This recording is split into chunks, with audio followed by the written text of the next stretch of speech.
Assalamualaikum dan salam Malaysia Madani. Anda bersama dengan saya dalam program Ruang Bicara, dan kita terus kepada topik kita yang kita akan rungkaikan dan bincangkan dengan lebih lanjut mengenai antara kedaulatan dan pengorbanan. Apakah dia?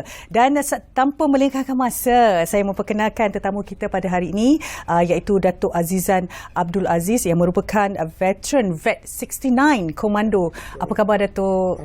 Segak nampak ya dengan beri itu ya. Nak tanyalah sikit sebelum kita nak pergi kepada soalan kita. Agaknya untuk kita nak memakai beret itu sendiri, agaknya apakah antara pengiktirafan yang perlu ataupun pencapaian yang perlu dicapai sebenarnya Datuk?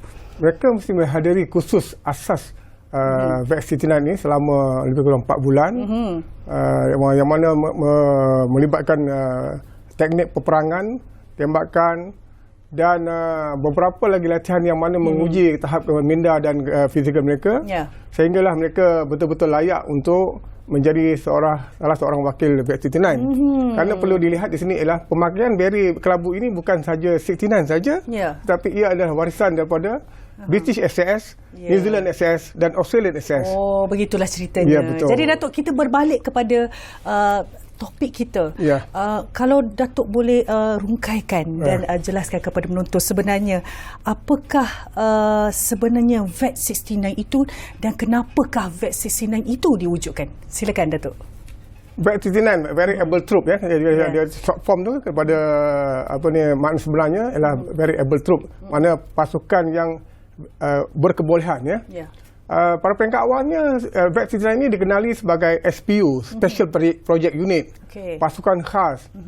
Dan akhirnya kita memilih sebagai Vet 69 ataupun 69 Komando, pasukan gerak khas. Ditubuhkan pada tahun 1969, di mana idea asalnya adalah daripada Allahyarham Tun Dr. Ismail ketika itu, Timbalan Perdana Menteri Malaysia, yang mendapati bahawa perlunya wujud satu kumpulan kecil yang boleh menggempur pasukan pengganas komunis semasa itu, yang boleh melumpuhkan pasukan komunis tersebut. Jadi hasil idea Tun Dr. Ismail telah direalisasikan, di mana British SAS atau komando British hadir sendiri ke Malaysia untuk berbincang dan memulakan latihan asas, iaitu pada tahun 1969. Bermulalah dari satu platoon, dua platoon, dulu satu ni lebih kurang 30 orang, dan dari situlah ia telah dikembangkan menjadi satu squadron. Jadi ada 4 platoon jadi satu squadron.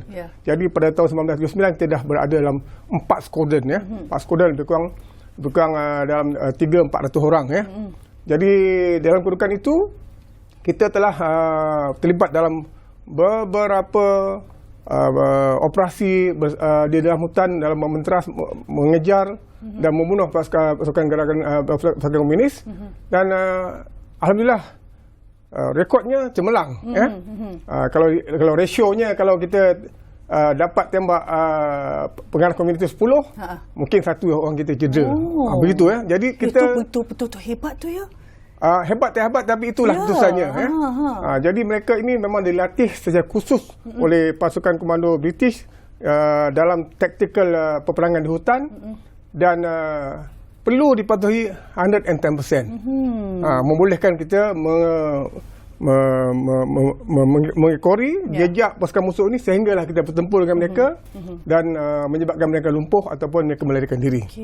Jadi dari tahun 1999 itulah 23 Oktober ditubuhkan Vet 69 ini sehinggalah membesar sampai sekarang.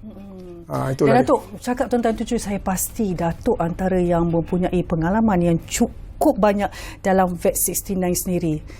Nak tanyalah, orang kata tu setiap apa yang kita lakukan pasti ada permulaannya. Bagaimana sebenarnya Datuk sendiri boleh adanya hasrat untuk menjadi ataupun bergelar seorang komando itu sendiri? Secara ikhlasnya memang tidak terlintas langsung saya untuk menjadi salah seorang anggota atau pegawai Vet 69 ini ya. Seperti yang saya katakan tadi ialah peringkat awalnya saya hanya ditugaskan kepada pasukan polis hutan sahaja ya. Ketika itu tahun 1978 ditukarkan ke Batalion 5 PPA, pasukan polis hutan di di Kuala Lumpur. Base saya di Jalan Pekeliling. Dalam proses tersebut, saya telah dihantar ke kursus asas pasukan pelihutan di Ulu Kinta pada awal tahun 1979 selama 4 bulan. Di situlah mula nampak wujudnya pasukan VET-69 ini. Dan tetapi tiada maklumat yang lengkap yang kita dapat perolehi. Okey. Dan saya pun tidak langsung terlintas untuk berminat untuk join mereka ni.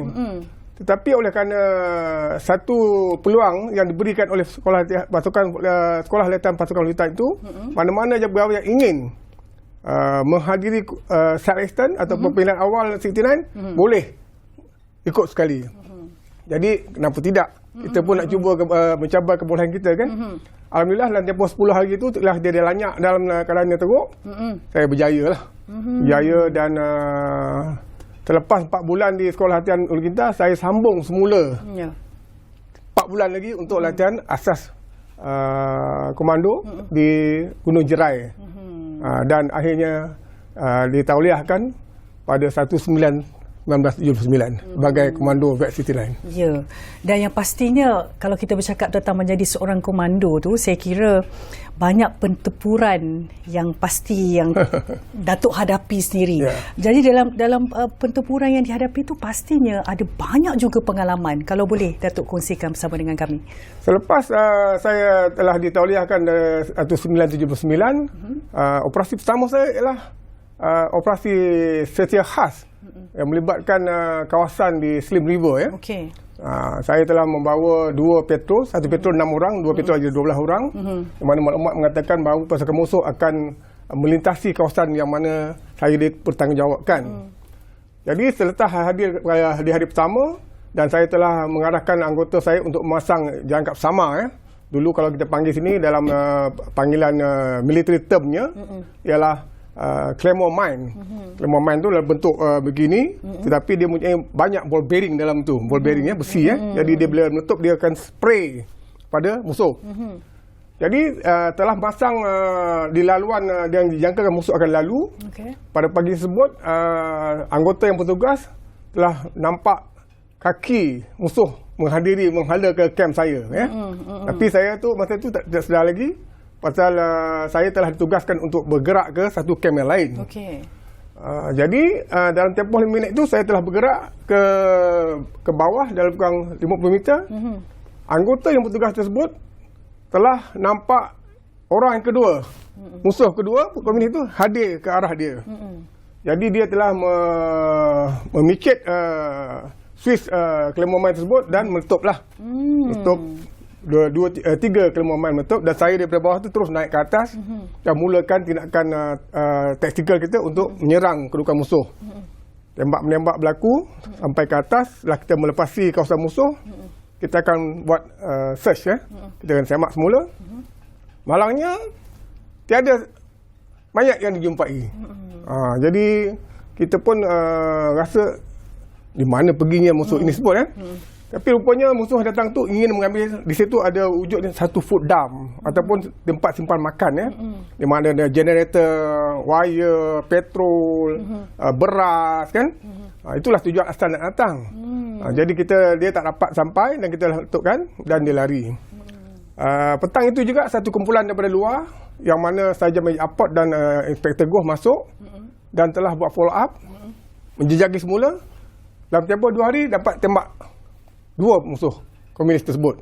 Dia kiranya makan masa agak lama juga. Betul. Maknanya you kena tunggu untuk certain period of time. Okey. Bila berlaku pertempuran tersebut, saya telah diarahkan oleh headquarters dia untuk menjejaki masa itu juga.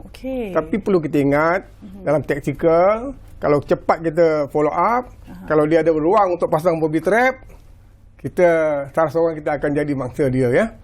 Jadi kalau cepat kita follow up, dia tak sempat pasang booby trap. Tapi kalau lambat, dia mula pasang booby trap, dan mana kita kalau ikut jejak yang sama, kita akan pijak booby trap tersebut. Tetapi kumpulan ni datang lewat, dia lebih berhati-hati untuk menjejaki. Alhamdulillah, selepas 2 hari, tembak dapat 2. Dan selepas seminggu kita dapati laporan daripada pesawat khas mengatakan yang 2 masuk kumpulan ambush tu pun kena juga. Dia cedera parah di bahagian kaki, tapi lari keluar ke Kuala Kubu untuk dapat rawatan, ditangkap oleh pesawat khas. Jadi 2 mati tempat kejadian dan 2 yang masa masuk ambusai itu cedera parah dan ditangkap oleh pasukan Syawang Tapi Khas. kira mereka ni juga antara kumpulan yang orang kata kental jugalah. Saya boleh membayangkan waktu itu saya kira satu kecederaan parah juga tapi masih lagi mampu untuk mendapatkan rawatan di betul. luar. Ya. Pasukan komunis, pasukan komunis ni, mereka ni dia macam dua alam ya. Bila dia keluar ke pekan, dia tukar pakaian jadi orang awam. Okey. Jadi orang biasa. Tapi bila dia masuk hutan, dia pasang uniform dia jadi komunis. Dia bawa senjata, bawa dia punya backpack. Dia ni kok camouflage tak? Tak ada. Normally kebiasaannya komunis ini memakai pakaian serba hijau. Tapi cuma topi dia tu, cepiau dia tu ada bintang 5 merah. Ya. Itu dia identiti dia lah. Jadi kemudian di bahagian luar juga, elemen luar ni yang membantu mencari makan, menghantar makan, cari apa-apa keperluannya. Ada lagi kumpulan yang ni main wing, dia panggil main wing ni kumpulan luar. Dia yang hutan ni dia supply ke dalam kan. Okay. Kalau dia tersak sangat dia desak oleh pasukan hutan, dia keluar jadi orang awam. Inilah kemampuan Syawang Khas akan identify dia orang, siapakah dia orang, di mana dia menyorok, dia orang boleh di pick up oleh Syawang Khas. Kami ni militer. Cuma kan Datuk, saya tertanya-tanyalah bagaimana sebenarnya kalau cawangan khas, bagaimana mereka mengenal pasti identiti mereka ini. Itu yang menjadi tanda tanya sebenarnya. Betul. Itulah punya speciality atau kemahiran yang terbaik yang dimiliki oleh special branch kita ataupun Syawang Khas. Kerana dia latih begitu dan kebanyakan semasa itu Syawang Khas ini yang berurusan dengan komunis kebanyakan semua Cina. Pasal kita tahu PKM atau Parti Komunis Malaysia itu pasukan gerakan komunis ini, bergerak komunis ini ialah 99% Chinese, Cina ya. Hanya 1% tu plus minus antara India dan orang asli. Ya. Jadi mereka Syawang Khas ni dilatih bangsa Cina yang masuk polis ni kebolehan untuk bertindak macam mereka juga, macam komunis juga. Malahan ada antara mereka menyamar dan masuk sekali dengan kumpulan komunis ini, bergerak dalam hutan tanpa disedari oleh komunis bahawa mereka ini adalah polis. Okey. Yes. Jadi tapi dia memang letakkan risiko nyawanya. At any time dia boleh dibunuh kalau dia kena pasti oleh komunis. Ada tak sebarang kes kalau setelah mereka ni mungkin dia kena pastilah, sebenarnya ni bukan geng kita. Dan mereka apa sebenarnya yang tindakan yang mereka buat? Adakah terus ditembak, dibunuh ataupun dicederakan atau bagaimana? Betul. Jadi sebagai langkah keselamatan, mereka juga mesti sensitif ya. Sama ada tindakan komunis itu dari segi pergerakan, percakapan, gaya, dia orang boleh detect seolah-olah dia orang dah blown lah, dia orang dah diketahui kan. Jadi dia orang mesti mencari jalan keluar untuk minta bantuan ataupun larikan diri, selamatkan diri keluar dan minta bantuan luar untuk buat tangkapan ataupun pertempuran dengan mereka ya. Tapi bukan senang sebenarnya untuk kita sebenarnya nak menjalankan tugas sedemikian yang kita mengambil risiko yang cukup besar sebenarnya untuk diri kita, Datuk. Betul saya setuju. Kebanyakan operasi yang dijalankan oleh Vex-T-Z ni adalah hasil risikan yang dikumpul oleh Syawang Khas. Syawang Khas telah mengumpul risikan ini sekiranya memerlukan satu tindakan militan menggempur, dia akan memanggil Vex-T-Z untuk buat projek tersebut. Tapi dalam jumlah yang kecil yang mana boleh diambil oleh special branch ni, mereka akan buat sendiri. Tetapi kalau pertempuran mereka tu melibatkan dia orang lari dengan kesan, dia paksa manggil kita juga untuk menjejak dan terus dapatkan penganas komunis tersebut. Datuk, sikitlah soalan. Saya saya menjadi tanda tanya dah lama dah ni. Orang kata kadang-kadang mereka ni dalam kalangan komando ni mempunyai bahasa isyarat tersendiri. Maknanya tanpa berkomunikasi mungkin menggunakan isyarat mata. Betul. Isyarat anggota lain tetapi tanpa percakapan. Adakah sebenarnya wujud benda itu? Wujud apabila kita umpama katalah kita selalunya petrol ni, orang pertama dia panggil tracker. Tracker ni pengesan lah. Kedua ni petrol commander, mana ketua pada petrol. Ketiga ialah WT, wire transmitter, mana dia perhubungan ya. Keempat medical. Kelima dia ni untuk apa-apa alat letupan dia panggil demolition. Dan keenam ialah pembantu pada ketua. 6 orang. Jadi apabila orang pertama katalah menjejak jumpa kesan musuh, syarat pertamanya berhenti. Kan? Kemudian dia kata musuh. Itu semua silent signal lah musuh kan. Jadi ketua akan datang tengok kesan dia, confirm. So kita kata okey, pecah, ambil tempat, buat round, buat keliling, pertahanan keliling. Mana kita semua nak keluar supaya kita tahu takut dia orang serang nanti kan. Pasal CT9 ni dia hanya 6 orang saja kumpulan dia. 6 orang ni kecil je sebenarnya. Kecil, tapi very compact. Compact maksud saya, dia orang ni terlatih. Kalau seorang umpama tracker, satu orang kena bawa hampir 500 round peluru. Satu orang. 500 yes. round? Butir kan? Butir. Satu orang. Kalau 6 kali 5 kan? 3,000. 3,000. Selain itu kita bawa alat untuk letupan, grenade kan? Jadi sebab tu dia self-contained. Maknanya dia mampu bergerak sendiri. Kalau apa-apa terjadi, dia boleh bertindak. Umpama satu pistol ni, umpama dia boleh tindak sebagai mungkin 20 ke 30 orang PGA biasa ataupun PA biasa. Itu dia kekuatan dia. Sebab tu dia latih khas dari segi taktikal, ketahanan dan peralatan yang sedia ada. Tapi Datuk, maknanya setiap komando tu dia kena betul-betul sentiasa alert ataupun peka dengan keadaan sekeliling juga pada masa yang sama. Tak boleh lah tiba-tiba terlelap ke apa, tak boleh kan? Ada juga. Takut juga sebab yelah kita macam mana pun kita manusia. Ada hari mungkin kita lebih penat kan? 6 orang kalau kita tidur, kita buat satu pusingan. Wak Imah kita pegawai pun kena jaga juga. Dia tak ada kesemewaannya. Saya pegawai. Semua sama sebenarnya. Sama. Okey. Tuan. Sentri, pengawal 1 jam atau 2 jam. Kena bangun. Dia tak boleh penting. Pasal kita 6 orang ni kita menjaga nyawa kawan-kawan kita. Saudara mara kita itulah dia yang membantu kita kan. Jadi oleh kerana ikatan semangat setiap kawan tu terlalu tinggi, kita tak boleh mengelak langsung. Ya.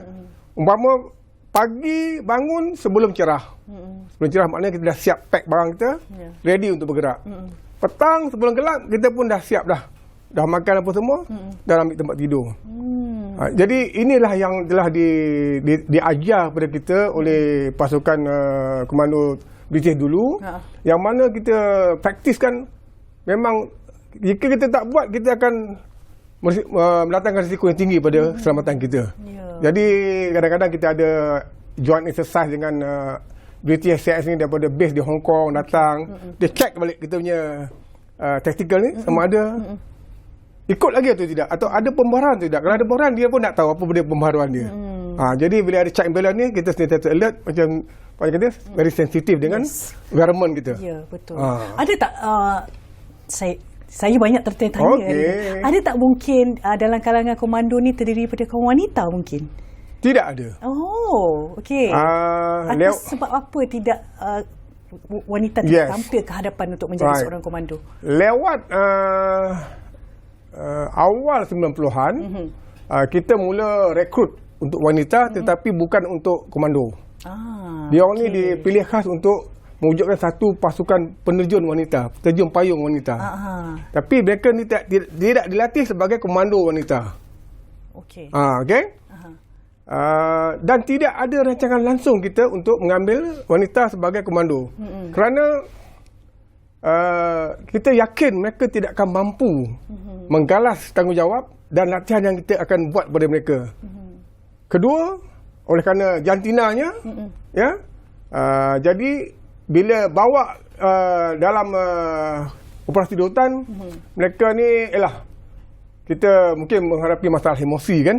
Emosi. Perempuan ni cepat emosi. Emosi selalu tak stabil. Saya mengakulah sebab saya perempuan di sini. Mungkin ada kebenarannya juga. Jadi kita tidak berhasrat untuk mengambil mereka sebagai komando. Tapi mereka ni boleh bantu dari segi payung terjun, menyelam, boleh. Saya nampak UJK ada ambil untuk wanita.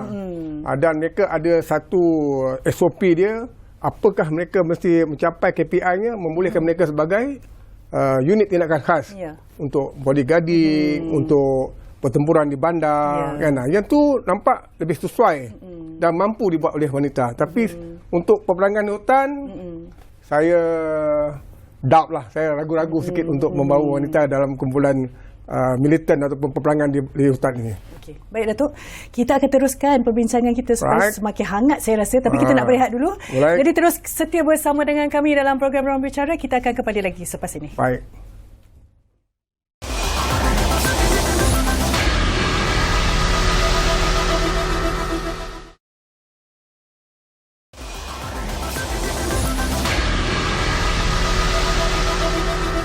Kembali bersama dengan kami dalam program Ruang Bicara, masih lagi membicarakan mengenai antara kedaulatan dan penghormatan mengenai VET69 Komando.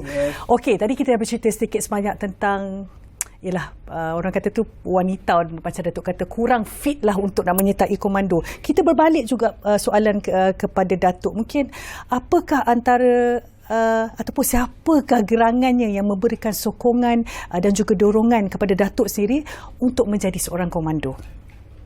Secara ikhlasnya memang pihak awal saya dah beritahu bahawa saya tidak terlintas langsung untuk menganggoti pasukan komando ini. Bila diberi peluang pada tahun 1999 itu, diberi latihan, saya kira ia bukan saya nak membangga diri saya, tapi dia sedikit mencabar kemampuan fizikal saya. Jadi saya kata, kenapa tidak saya join mereka ini untuk melihat apakah, dekat manakah kemampuan komando ini yang boleh membantu kita untuk berkhidmat kepada negara ataupun PDRM. Jadi bila kita mula berlatih peringkat awalnya, kita lihat bahawa ia satu bentuk pasukan yang betul-betul mampan lah. Seperti kita kata tadi, very compact, walaupun kecil, tapi pelbagai kemahiran. Kemudian kita berganding bahu antara anggota kita selama 6 orang itu sebagai adik-beradik kita. Tiada kita, tiada dia orang. Tiada dia orang, tiada kita. Begitulah. Jadi hasil pengamatan saya di situ nampak agak sesuai dengan jiwa saya untuk mencabar kebolehan saya dalam berkhidmat dalam pasukan pelitan, terusnya dalam komando. Jadi selepas itu, bila pelbagai kemahiran yang ditunjukkan, kejayaan yang ditunjukkan, jadi itu menambahkan minat saya untuk terus berkhidmat dalam 9 komando. Tadi Datuk ada sebut masa kita berehat tadi tu, ada komando yang tentera yang agak ekstrim sikit. Mungkin apakah agak yang membezakan mereka ini dengan komando VET69 sendiri? Kalau kita lihat sendiri, komando VET69, komando tentera, komando ni ada 3 dia ada komando tentera udara, komando tentera laut, Paskal, kan, pasukan khas laut, kan, pasukan khas udara, dan GGK, grup gerak khas darat. Kemudian dia orang ada satu lagi kumpulan tapi bukan komando.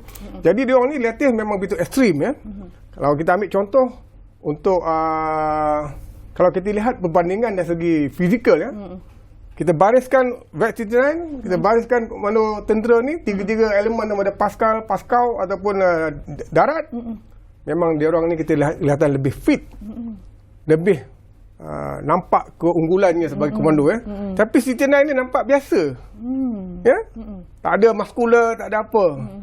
Tapi orang ni, kumpulan ni perform, they are much better than. Itulah maksud saya. Saya bukan untuk menidakkan kemampuan dia. Tapi kita prove by our record dalam pertempuran dengan pengangkatan komunis. Jadi, tapi mereka ini memang kita respect dari segi kemampuan fizikal minda ni, memang dia ready untuk bertempur dan berperang. Tetapi 69 ni bezanya ialah kita menggilap kreativiti. Kreativiti anggota pegawai ini supaya mereka boleh bertindak tepat pada masanya dan menghasilkan result yang terbaik.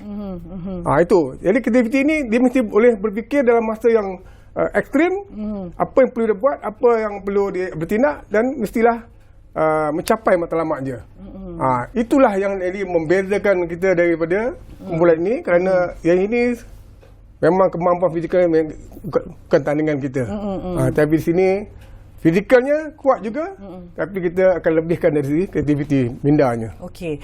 Selain daripada faktor fizikal dan Ya. juga faktor minda dari segi kekuatan minda, mungkin apakah antara lain yang orang kata tu menjadi tunggak ataupun keutamaan kepada komando VET69 itu sendiri? C9 ni saya nampak seperti selain pada kreativiti tersebut ialah semangat setiakawan dia. Ya. Oleh kerana dia dibentuk dari kumpulan kecil, jadi mereka ini tidak boleh tidak mesti ada semangat setiakawan yang tinggi, ya. Bantu-bantu, jaga-menjaga, kerana itulah keluarganya di mana-mana jua, ya. Jadi ukhuwah ni memang kita bentuk daripada kumpulan kecil 6 orang, 12, 18 sampai kumpulan jadi satu trup ataupun 30 orang, ya. Jadi mereka ni dibentuk supaya macam saya kata tadi, boleh bertindak, boleh merancang, boleh menghasilkan keputusan yang baik, ataupun boleh berundur, boleh reorganize balik. Inilah yang jadi satu elemen yang dapat membezakan dengan pasukan lain. Ya. Jadi kalau umpama dulu kita kata ada keterbang jatuh di Sarawak, ya. Tetapi bagaimana kita nak begitu? Itulah kelebihannya. Kita mesti memikir, okey, kita buat begini, buat gini. Itulah dia. Jadi kemampuan berfikir untuk menyelesaikan masalah tu mesti digilap setiap masa, membolehkan mereka bertindak mengikut lunas undang-undang, tepat pada masanya dan boleh menghasilkan. Cuma tertanya Datuk, kalau dalam keadaan yang genting sebegitu, Ya. bagaimana sebenarnya Komando 69 ni membuat keputusan yang nak pastikan keputusan yang dibuat tu adalah tepat dan betul. Takut kadang-kadang mungkin at the very last minute kita mungkin tersasar, mungkin apa segala tindakan dan juga keputusan yang diambil tu mungkin salah. Jadi kita, bagaimana sebenarnya untuk kita mendapatkan kepastian itu? Sebelum mereka ni katalah, kita ambil contoh di Abdalat kan, di Sabah kan. Sebelum mereka masuk, ada juga yang bertanya, Datuk, mereka ini dikatakan suluk ini beragama Islam, kan? Jadi apa yang kita boleh buat dengan, takkan kita nak bersama Islam berbunuhan? Ya, betul. Satu isu yang perlu jadi saya kata dengan mereka bahawa mereka telah mencabul kedaulatan negara kita, menceroboh negara kita dengan membawa senjata masuk ke negara kita dan tidak mahu berunding. Mana boleh kita berdengar mereka datang dengan senjata dan klaim Sabah itu dia punya, kan, tanah jahan dia. Jadi adakah kamu menunggu mereka tembak kamu dulu, ataupun kamu boleh menembak dia oleh kerana dia menceroboh negara kita dan mencabar kedaulatan negara kita? Tetapi the critical point, bila kamu boleh tembak, itu yang akan membezakan kita. Bila dia mula bertindak mengancam nyawa ataupun harta benda orang kampung, kan, mengancam nyawa. Itulah maksud dia. Jadi itulah yang kita selalu tanamkan, instil pada minda anggota pegawai kita bahawa tindakan mesti tepat di peringkat akhir dan tidak boleh tersasar daripada undang-undang. Perempuan, budak-budak, orang tua, ini exceptional. Tetapi yang militan berpakai loreng dengan senjatanya, dengan barung dan semua, itulah tentulah bukan kita saya katakan dia boleh dibunuh sebegitu, tapi mestilah datang satu ancaman pada nyawa kita baru kita boleh tindak, kan? Itulah yang kita gilap supaya mereka boleh berfikir di saat akhir mengikut undang-undang untuk mengambil nyawa orang. Sebenarnya tak mudah kalau dengar. Bukan mudah. Ya, kalau kita dengar pun macam mana ya? Boleh ke tak boleh ke? Boleh ke tak boleh ke, ataupun betul ke apa keputusan yang nak diambil tu? Okey, kita nak berbalik kepada soalan yang mungkin agak light sikit lah. Macam mana pula dari segi survivor di dalam hutan? Mungkin kadang-kadang saya pastilah adanya orang kata tu pun putus makanan, kan? Macam mana ni kita nak kena survive dalam hutan? Tapi mungkin apa antara yang dilakukan dalam kita untuk nak mengekalkan elemen surviving di dalam hutan tu, Datuk? Untuk VET69, khusus asasnya mereka mesti mempunyai beberapa pouches, ya. Pouch, ya. Pouch. Kirinya dengan magazine dengan pelurunya, ya. Betul ada lagi alatan lain, alat survival, pancing ke semua. Tetapi satu pouch ni mestilah ada ration 24 hours. Ration letak beras segenggam ke 2 genggam ke, Kemudian you ada mancis, you ada mata kail, tali kail. Mesti sesiapa juga anggota yang masih dalam surat asas didapati tidak menyediakan emergency ration dia, out you go. To that extent kita meletakkan supaya mereka itulah nyawa kamu. Kenapa? Apabila kamu putus makanan, that within 24 or 48 hours you must reach your point back atau mendapatkan bantuan atau keluar ke luar ataupun keluar ke kampung untuk makanan. Jika tidak dalam tempoh 24 jam tu, itu barulah dikatakan survival kan. Kita mengajar anggota dan pegawai kita pendedahan berkenaan dengan apa yang boleh dimakan, apa yang tidak boleh dimakan. Maksudnya pokok yang beracun, ubi yang boleh dimakan, binatang ni of course lah. Kan? Selain daripada yalah boleh dimakan lah semua maksudnya dalam keadaan survival dalam emergency. Tapi kita tidak melatih mereka makan benda-benda itu. Kita explain dia macam mana nak jerat dia, macam mana nak lapar. Dan critical point you makan lah. Kita tidak menggalakkan bila dia ada peluang di luar ni, dia kenduri pergi hutan ambil makan. Tidak. Tetapi you must remember your 24 hours ration atau 48 hours ration must be there. Then you kena minta bantuan di luar ataupun you survival, you angkat ikan, you makan umbut bayas, makan daun-daun, makan binatang. Itulah dia orang ni dilatih. Tapi saya percaya bahawa that 24 hours, 48 hours ration tu mampu untuk mengelakkan berlakunya kita survival makan benda yang tidak dibenarkan. Kalau dah tak boleh, itulah dia membolehkan kita makan. Jadi membolehkanlah. Yelah, kalau dalam keadaan darurat kita tak tahu kan. Betul. Anything can happen. Sebab itulah kita ambil langkah sedikit ke depan. You must have that 24 hours ration untuk membolehkan you dapatkan bantuan luar. Lepas tu, of course kadang-kadang ada juga yang 10 hari tak makan tapi survive lah maknanya kan. Dia orang pasal City9 ni kebanyakannya ramai yang orang asli. Saya ingat semasa saya di sana tidak kurang pada 50 orang, 60 orang. Ramai. Tapi orang kata orang asli ni mereka sebenarnya tahu selok-belok di dalam hutan sebenarnya. Angkatan baru, era baru, dia orang ni mungkin tidak seberapa secekap yang dulu pasal yang kalau yang dulu yang 60 intake 70-an, 80-an tu dia kemampuannya banyak, dia gunakan sense. Hidungnya dia bau pun tahu dia mana-mana kan. Kemudian tengok track kesan tu dia boleh baca ini 2 hari 3 hari ini kesan kuku babi hutan, ini kesan orang berapa. Itu kelebihan yang dulu. Tapi yang peringkat yang baru ni, yang era baru ni mungkin sedikit kita terpaksa ajar dia. Bukan natural pada dia kan. Datuk, macam mana pula komando ni? Kita tahulah mereka ni semua fit dari segi fizikal dan juga mental. Tapi bagaimana komando itu sendiri menghadapi mungkin ancaman daripada binatang buas mungkin? Kita tak tahu. Kita bercakap tentang musuh pada masa yang sekeliling kita juga ada ancaman lain. Ada hidupan lain di situ. Betul. Sebab itulah seperti yang saya kata tadi, dalam satu patrol dia ada medik. Medical kan. Dia well trained. Dan mereka dilatih sehingga mereka boleh menguruskan pembahagian ubat, merawat sama ada patah, luka, jahit, semua boleh. Kan? Jadi sekiranya kita masuk kawasan tertentu, umpamalah kita masuk kawasan paya, paya kawasan di kawasan perairan laut ni, kita dapatkan maklumat tu, apakah binatang-binatang bisa yang di kawasan itu, mesti ularnya, apanya.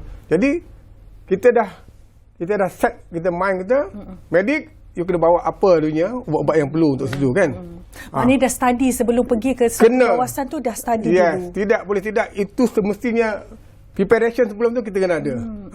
Mana-mana tempat kita masuk, kita kena buat area study, apa perlu dia buat. Kalau perlukan latihan, masuk sana, perlukan okey kita latih, cek kawasan yang sama, kita berlatih tempat yang lain tu, sama tempat supaya kita tidak janggal masa kita masuk kawasan tersebut. Tak mudah sebenarnya kan. Kalau fikir balik, nak fikir faktor ni, faktor sana, kiri, kanan, depan, belakang saya rasa. Ia melibatkan nyawa. Ya. Okey. Datuk, kita berbalik kepada pencapaian apa orang kata tu VAT 69 ini sendiri. Apakah antara pencapaian terbesar yang pernah dicapai sehingga ke hari ini? Saya ingat saya berkhidmat daripada tahun 79 hingga 94. Kemudian sambung semula 2008 hingga 2016 ya. Peringkat awalnya yang saya ingat saya daripada tahun 1980 pasukan VAT 69 telah menembak 8 orang sekaligus di Pahang ya. Tetapi dalam masa itu juga kita kehilangan dua anggota kita kehilangan kaki kena bijak booby trap ya. Kemudian saya nak sebut satu-satu banyak sebenarnya. Kita buat tangkapan hidup di belakang Ulu Kinta di kawasan Tanah Hitam. Mungkin 10 ke 15 orang komunis bersama dengan SB tangkap hidup. Kita juga telah recover ataupun mempolis semula senjata-senjata yang telah ditanam oleh komunis di Kampung Harlan, di Kampar, di Sli River, di Selangor, di Negeri Sembilan ya. Kemudian kita juga telah terlibat membantu 69 ni pasal dia ada kemahiran, dia membantu special branch, seorang khas.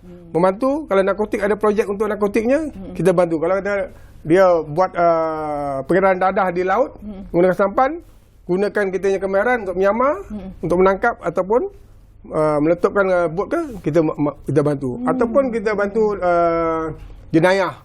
Jenayah mana subversif yang menggunakan senjata api, kita bantu jenayah untuk menangkap ataupun memusnahkan dia.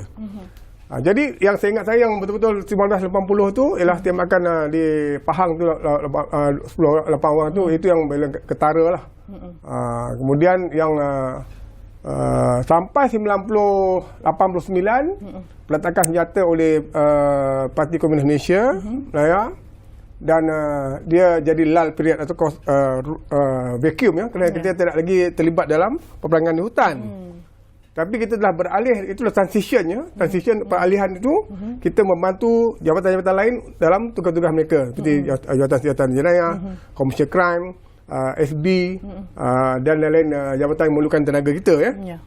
Jadi daripada 1990 tu bawa ke 2000 dah mula kita beralih kepada dipanggil counter urban guerrilla, mana kita berperang di bandar pula. Tapi asas kita di hutan itu jadi asas kita mesti diguna juga, dibawa juga. Jadi apabila saya masuk 2008, itulah era bermulanya kita mempersiapkan diri kita peperangan di bandar ataupun terlibat secara counter teroris. Mana teroris ni teroris lokal and teroris luar negara. Maknanya sama ada ISIS ke yang terlibat datang tu, kita mampu untuk membentras mereka kerana kita bergabung dengan pihak UTK sekali kan. Kita ada satu payung UTK dan 69 masa itu.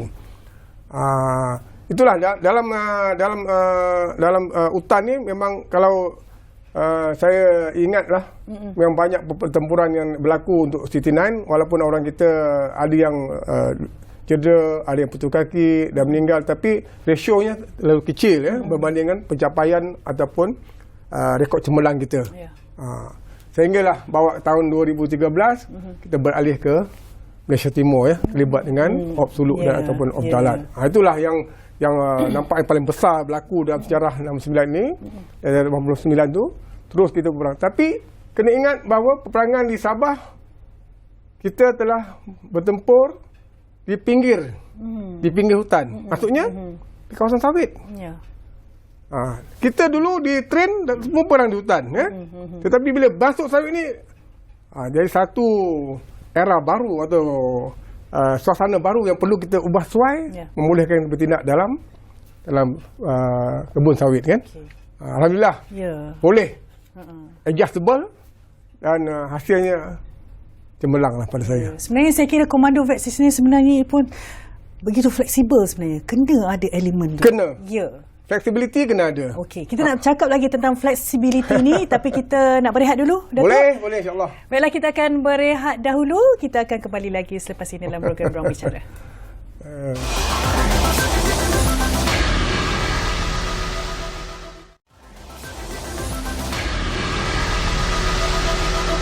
Kembali bersama dengan kami dalam Ruang Bicara. Datuk, tadi kita bercakap tentang flexibility dalam kalangan Komando VET69 ini. Saya kira flexibility ni kalau kita bercakap dari segi skopnya agak meluas. Tapi elemen flexibility itu harusnya ada pada setiap anggota komando itu sendiri. Betul, setuju. Datuk? Kalau dilihat dalam komponen satu petrol, kita betul tadi, tracker, petrol commander, wire transmitter, WT, medical, bagian demolition dan tu IC, tu dunia second in command 6 orang ini saling menghormati, komplement ada. Jadi nak komplement tu mesti ada flexibility di situ, flexibility. Katalah orang ini tak berkuat jalan. Jadi orang ni akan bantu dia. Orang ini tidak mahir untuk hantar signal. Ada orang lain yang membantu dia. Itu flexibility antara ukhuwah atau hubungan sama manusia sesama anggota Dan pegawai pula atau anggota ketua tu dia mesti flexibility dari segi menerima maklumat ataupun menerima idea daripada anggota Cik, saya dah pergi sana ada 2 sungai cabang lagi gini. Kita mesti ada trust. Jadi flexibility kita betul. Kita tengok betul. Dia pergi tu kita mesti ada trust pada dia, tengok dan melaporkan benda yang betul. Jadi pegawai atau ketua mesti ada flexibility menerima teguran atau maklumat dia hantar daripada anggota. Begitu juga tempur. Bila bertempur, katalah dia lompat ke kanan, kamu pun lompat kanan, satu pokok. Kau pokok lain lah. Tapi satu pokok mungkin boleh 3 orang duduk situ. Satu di atas berdiri, satu betul melutut, satu baring. Jadi mesti ada flexibility itu. Jadi flexibility mesti datang dalam masa yang tepat. Masa itu juga kena fikirkan, kau berdirilah, aku duduk. Itulah yang berlaku. Seperti yang macam tadi, flexibility mesti wujud di mana-mana, membolehkan matlamat kita tercapai. Tapi seperti saya kata betul, flexibility mestilah mengikut undang-undang, peraturan. Jangan flexibility itu keluar dari peraturan yang mana akhirnya kita kata end justify the mean, tak boleh. Kita mesti ikut undang, peraturan dan akhirnya resultnya juga cemerlang. Jangan biarkan flexibility itu menjadi satu halangan ataupun kita gunakan sebagai satu kesempatan. Jadi ini nak dilihat oleh semua orang kerana CT9 ni dia mengamalkan setiap urusan ataupun operasi yang dia lakukan, bila balik dia kena buat postmortem. Jadi flexibility dia, saya dapati kamu jalan sana tu, kamu tinggal buang sampah. Kan? Kita mesti menerima hakikat bahawa teguran daripada dia untuk membina kita. Kerana kalau kamu buang sampah, musuh tahu dan kamu akan membahayakan nyawa kawan kamu. Jadi inilah yang wujud dalam citizen subur sehingga sekarang kerana nobody can dabik dada, I'm the best. No. Kalau tak dia lain, you tak dapat the best, kan? Gitu kan? Maknanya setiap seorang daripada komando itu sebenarnya mempunyai peranan yang maknanya peranan yang harus dimainkan. Pada masa yang sama harus memikirkan setiap daripada anggota komando itu sendiri. Wak Ima dia pengesan, Wak Ima dia medical. Bila duduk dalam operasi, dia juga bertanggungjawab keseluruhannya. Tidak boleh melepaskan, saya hanya jaga medical saja. Cik, tak boleh. Bolehlah nak pentingkan diri sendiri itu, tak boleh. Tak boleh. Kerana selfish tidak wujud. Sebab itulah dari peringkat awal kita melatih, kita akan melihat elemen-elemen yang negatif ni. Sekiranya negatif ni tidak boleh diubah, tidak mampu lagi, kita terpaksa keluarkan dia. Kerana dia akan jadi racun pada elemen anggota kita. Dan kita tidak mampu bergerak dalam satu kumpulan 6 orang ni bertempur kerana ada kita bawa satu liability. Pernah tak berlaku kes sedemikian, Datuk? Pernah berlaku, tetapi mereka ni bila berlaku satu insiden tu, kita dapati dia laporan dihantar kepada pihak atasan mengatakan anggota ini telah berlaku secara tidak cuai, tidak mengerti peraturan, tidak membantu ini. Dan akhirnya kita dapati ia tidak lagi sesuai untuk berkhidmat dalam CT9 Untuk dia berkhidmat di unit lain boleh. Tapi untuk extreme job, extreme risk ni, dia baik melepaskannya supaya kita boleh orang lain boleh bergerak dengan cara cemerlang. Jadi Datuk, kita nak berbalik sikit. Saya nak tanya berkenaan dengan tragedi hitam di Lahad Datu. Yes. Mungkin apakah antara yang diperjuangkan oleh Komando Vet 69 itu sendiri ketika kejadian? Peringkat awalnya Datuk Rashid semasa itu Timbalan Pengarah KDNKA PGK Pasukan Gerak Khas yang mana menjaga UTK 69 telah mengarahkan saya untuk bersiap sedia kerana dia akan berlepas pada 12 bulan 2 2013 ke Tandu ataupun di Lahad Datu untuk membuat penilaian. Membawa kumpulan saya ke sana. Saya semasa itu ialah Komander Vet 69. Pada 22 bulan saya pun naik ke Lahad Datu bersama-sama dengan Datuk Rashid untuk membuat penilaian di atas ancaman yang telah berlaku di Lahad Datu. Jadi setiap hari kita berbincang hasil daripada air photo daripada unit udara kita, apa maklumat kita duduk bincang bagaimana kita nak tackle the problem of the pencerobohan ini dari kita lihat daripada foto menunjukkan mereka ada wanita, ada orang tua, ada kanak-kanak, ada yang pakai loreng, ada yang bersenjata. Tetapi semasa itu jangkaan kita mungkin 70-80 orang ialah militan dan duduk di Tanduo. Dan hasil perbincangan negotiation perundingan tidak berjalan dengan baik dan mereka enggan keluar.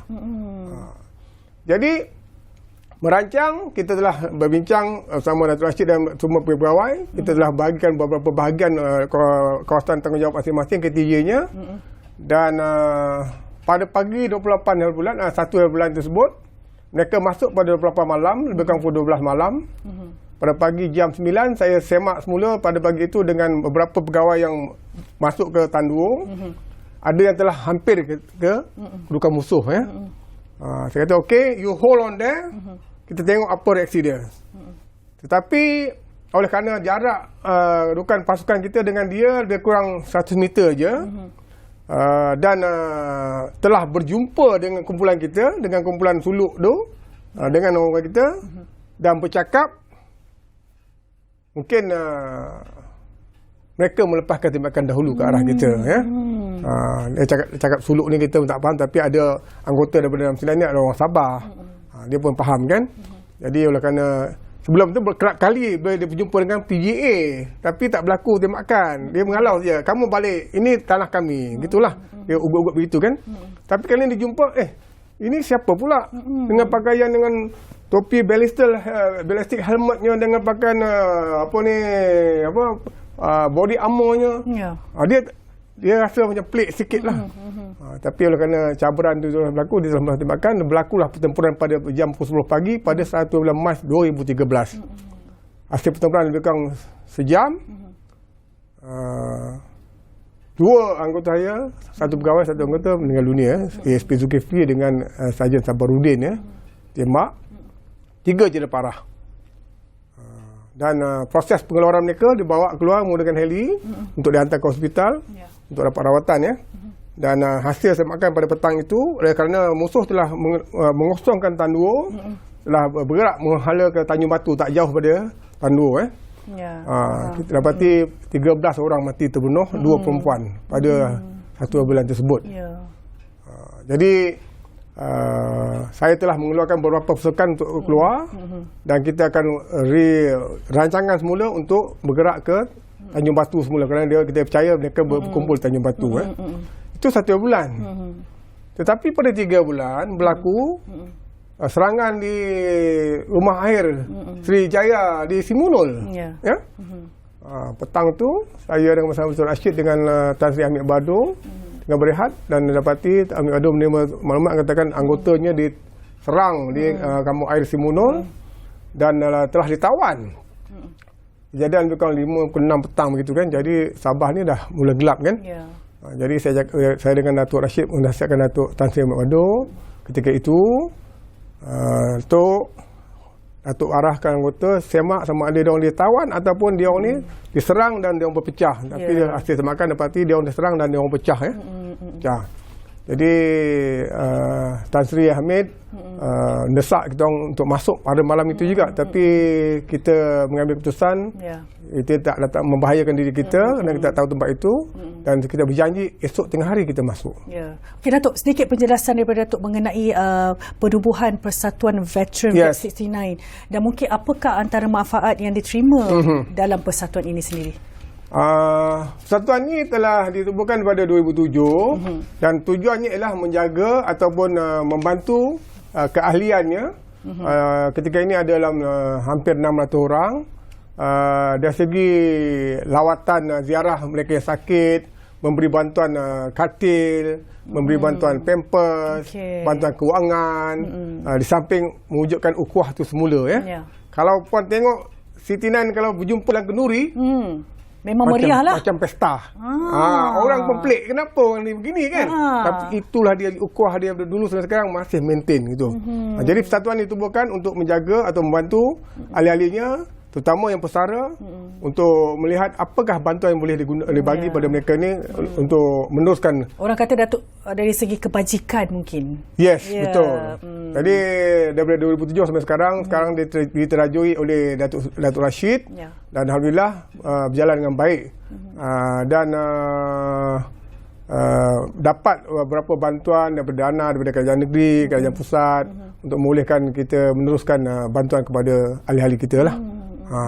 Sebalik itu juga, oleh kerana baru-baru ini ataupun ujung tahun lepas, pada bulan 10, kita telah dapat kelulusan daripada Bahagian Hal Awal Undang-Undang Jabatan Menteri menubuhkan satu yayasan. Yayasan Pesara, Prihatin Pesara V69. Yayasan ini ditubuhkan dengan tujuan yang sama, membantu, mencari dana, membantu untuk menjaga kebijakan pesara-pesara ataupun mereka yang dalam servis ataupun anak-anak yang tidak ada, supaya mereka dapat meneruskan kehidupan mereka lebih baik lah. Jadi yayasan ini ditubuhkan pada tahun 2010 tahun lepas, dan kita sekarang berusaha untuk mendapatkan bantuan atau sumbangan dana daripada sama ada sorangan ataupun syarikat untuk membolehkan saluran diteruskan kepada persatuan. Saya kira itu satu usaha yang baik dalam kita menjaga, yelah orang kata tu kadang-kadang keluh kesah, susah senang kita tak tahu Datuk. Jadi melalui yayasan ini saya langsung membantu para veteran ini. Betul, setuju. Jadi Datuk, kita dah sampai ke penghujungnya. Tak sempat saya. Ada lagi 5 soalan tak sempat. InsyaAllah kita mungkin ada rezeki kita jumpa pada waktu yang lain nanti. Baik. Jadi terima kasih diucapkan kepada tetamu kita pada hari ini, iaitu Datuk Azizan Abdul Aziz, yang merupakan veteran VET69 Komando. Kita jumpa lagi Datuk. Banyak lagi sebenarnya soalan. InsyaAllah. Baiklah, kita akan bertemu lagi dalam episod yang lain dalam program Ruang Bicara. Kita jumpa lagi. Assalamualaikum. Terima kasih.